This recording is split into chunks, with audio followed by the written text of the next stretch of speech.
I've been on a journey traveling the world, exploring new food, new cultures, and people, listening to their stories along the way and experiencing my own.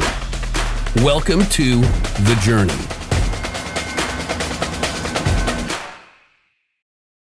And it is episode 28, and it's the Journey podcast. Listen, failure is a result. It's not an option. It's a result. It's going to happen, but you're going to keep on moving forward. Once again, failure is a result, not an option. And today I'm going to tell a story, my story, about a time of failure when I failed, and I failed big, and I failed hard, and it was a life-changing failure.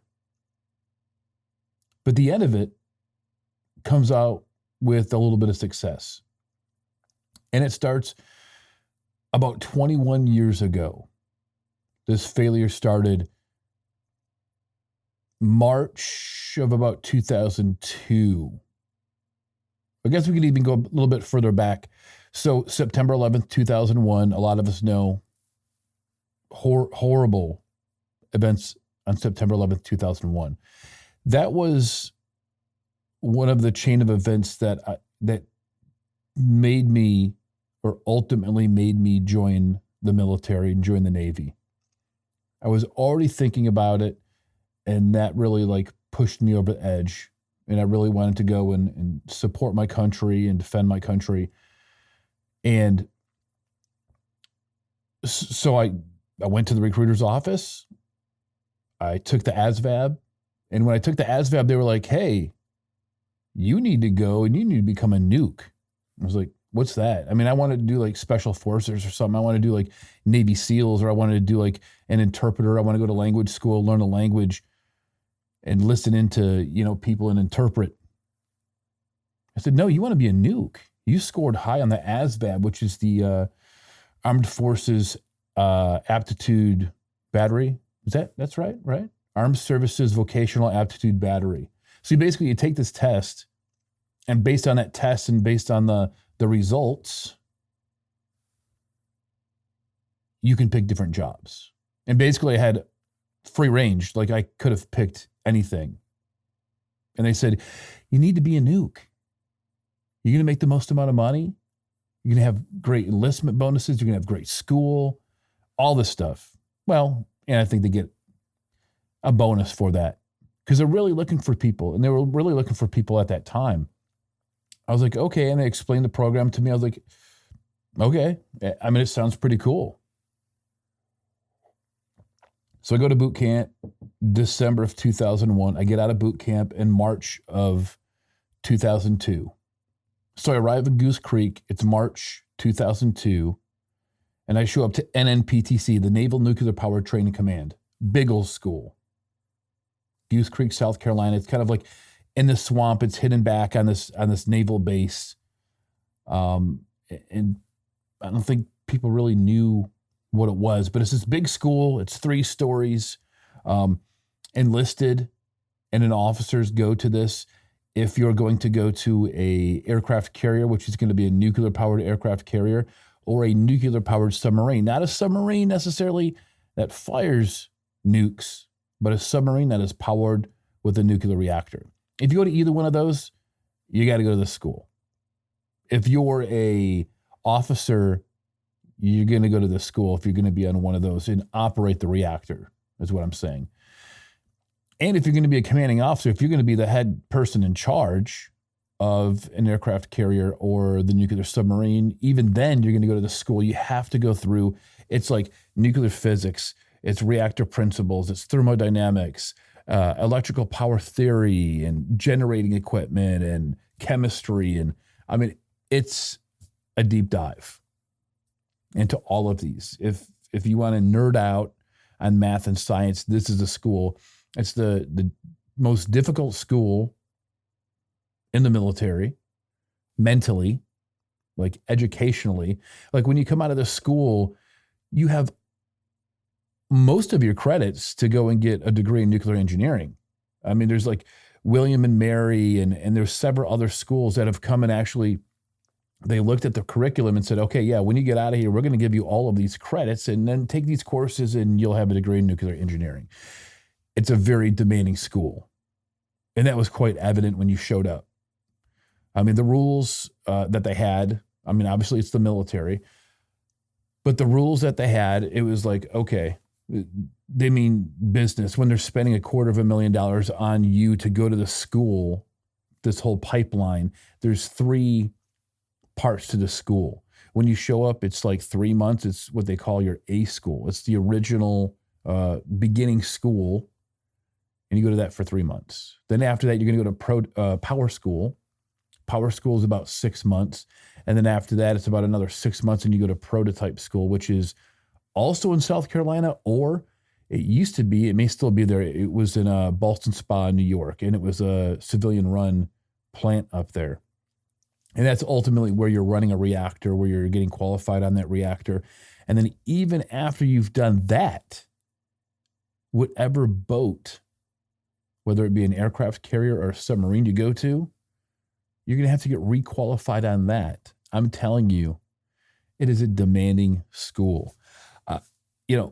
They say, like, I've done some research and it says that the failure rate could be maybe in upwards of like 20%. So like 2 out of every 10 people that go there probably won't make it through. I'm telling you, I didn't make it through. This is one of the biggest failures that I had.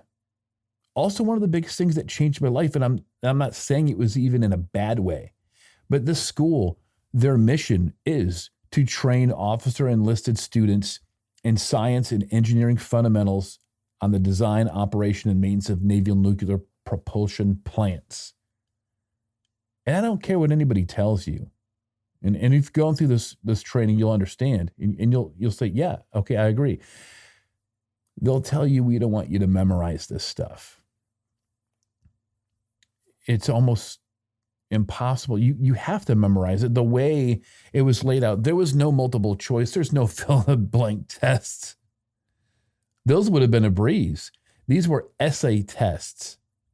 Tell me this. Explain the nuclear reaction in this reactor. Explain the layout. I mean, there was schematics. We had to memorize schematics and redraw the whole schematic of the plant and understand this is where the condenser is, this is where a check valve is, this is where this valve's at, this is a reactor, these 2 systems. And, it was not even proprietary, but it was secret information. I mean, I'm not giving anything out, going into, the specifics of the plants and all that, but we stamped our work. We had to stamp our work, secret or no foreign national or whatever it is. And even then we had cell phones, but it was like the rules were no cell phones in this building whatsoever. Absolutely none. I mean, they had metal detectors, students like basically when they're between classes or on security hold and stuff like that, they had students that were working security and they would kind of wand you down, checking you for, I don't know, maybe weapons, but really it was cell phones. They don't want you having cell phones. They want you taking pictures of anything. They don't want you taking videos of everything because there have some people that have attempted doing stuff like that and they went ahead and got break time, military prison time. They weren't going to mess around with it. All of your schooling was done in the school. You didn't leave the school with any of your homework, any of your work. It was all kept inside the school at all times. Which I'll tell you, that could be not because you can't do the schoolwork in your dorm or your barracks, but it's just you're stuck inside the school all day long. Like the school is like, I guess, any other school. It's full-time. It's 40 hours. But then depending on the GPA, depending on how well you're doing, it's literally another 10 to 35 hours per week of additional time. And I'll tell you that there was times that I was probably hitting 35 hours or more if it was possible. School started at around 7 or 7:30. Now I did leave for lunch. I did leave for dinner. I left, had to go outside of the school, like right across the way. It was a short distance to go to the cafeteria. I left, obviously, for lunch and dinner, but there was times I was in the school like at 7:30 in the morning. There was times that I closed the school down. They closed the school at midnight because they said, you have to leave. You have to go home and get some sleep before you got to be back up at 6 o'clock to get into school by 7 or 7:30, whatever time it was. And there was many of times that I left that school at midnight. There was times that I thought like I was going to lose my mind because it was Monday through Friday, sometimes Sunday, because if the night preceded school, I had to be in there. If it's preceded a school day. So even Friday, it's probably, I didn't have to go on a Friday night. But it was easy. 75 or 80 hours in a week of school and study. And it was, like I said, I was ready to lose my mind there. I thought I was. And I didn't. It's quite amazing that I was able to maintain myself with this level of stress because I saw people, and I'm not going to go into details, but I saw people there that were physically doing things to themselves because they were mentally going, I don't know, you say insane, but they wanted out of the program. And it wasn't even like out of the program, it was out of the military too. It was quite shocking. And I mean, I guess let's be real. I mean, I saw people that their arms were stitched up because they really just didn't want to be there. It was that level of stress.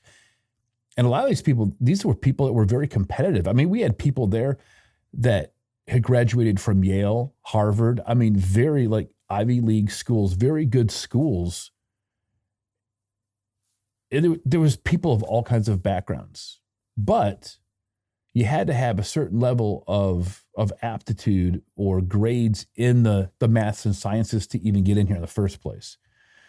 But it was a very stressful time. And it was a time where I failed. And I made it through A school. I made it through the first part, 3 months without a problem.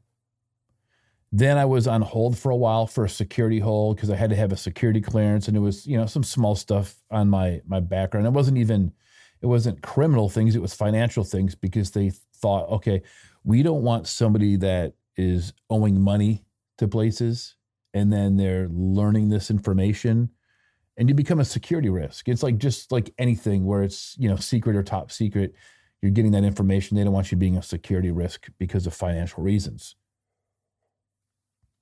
So I got that fixed. I got into power school. And then once I got into power school, then it really started to, go downhill. I mean, I was studying with the top people in the class. Like I said, it was essay exams. It was like, explain this, explain that, and it was pretty much like word for word. And it started like my grades started going down and I was just putting like so much time in there that I think I was putting too much and I was almost trying too hard to do it, to succeed. And it was funny because there was like another guy in the class and he didn't want anything to do with it anymore. He was done. He wanted out of the program. And then it came down to it where him and I were both kind of like, hey, you're on the chopping block. You're getting close. We might have to send you to an academic review board. I was like, okay. So I was paired with a mentor, and this mentor was actually a master chief, which is one of the highest enlisted levels in the military or in the Navy. And we had one session, we had gone over the stuff that I was struggling with. I thought it was going well, and he thought it was going well too. Like, hey, let's work through these things. You need some extra help in this area. Maybe you were just spending way too much time. You're overburdening your brain. It's like you're making it worse. So we had that session, and then I was called, said, hey, yep, you got an academic review board, you and so-and-so. Like, okay. So he goes to the academic review board. I'm waiting out in the room, And it was probably about a half an hour long. He went in there, he comes out, I go in there, and then I'm in front of a board of enlisted, senior enlisted people and officers there.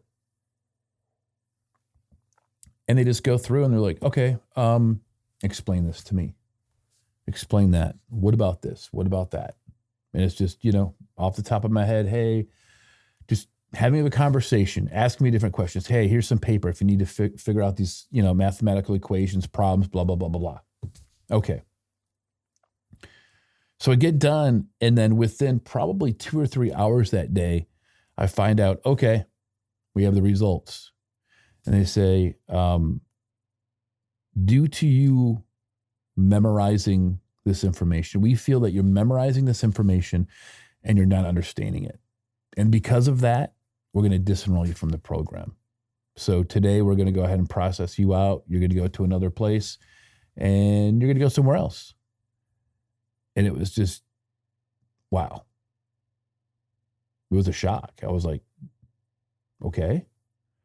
And so I leave there and I'm walking down the hallway, and it was just crazy because as I leave there, I ended up coming face to face with the Master Chief that was my mentor that we met once and we talked. Thought it was going to go well. We had a progressive plan, and he's like, hey, I'm going to see you this day.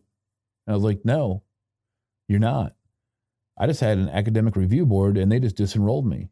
I'm no longer in the program. And he was like, what? It's like, he had no clue.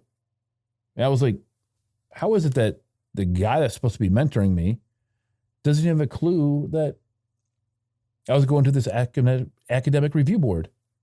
It's like, okay. But I left there and I ended up going to another unit down the road from there for processing. I was there for probably, I would say, 2 or 3 weeks. And at that time I was given the opportunity, hey, here's some different jobs. Most of them I didn't really want anything to do with it. I wasn't interested in it. I was like, hey, what about this aviation electronics? I could do that. And in the end, that's what I ultimately picked. And that's what I had the opportunity to go do. And I ended up leaving there and I went to Pensacola, Florida. And I was in Pensacola 6 to 8 months. And the thing is, since I had gone to that school, this school that I went to now was a complete breeze, because now everything that I had just learned and went over, it was there in Pensacola, but not even at that level. It was so much easier, and I had such a better time going through school there because it wasn't a stress. Because I'll tell you, 75 to 80 hours a week studying and going over mathematical equations and physics and thermodynamics and nuclear this and nuclear that. And it was pretty stressful. It was pretty crazy.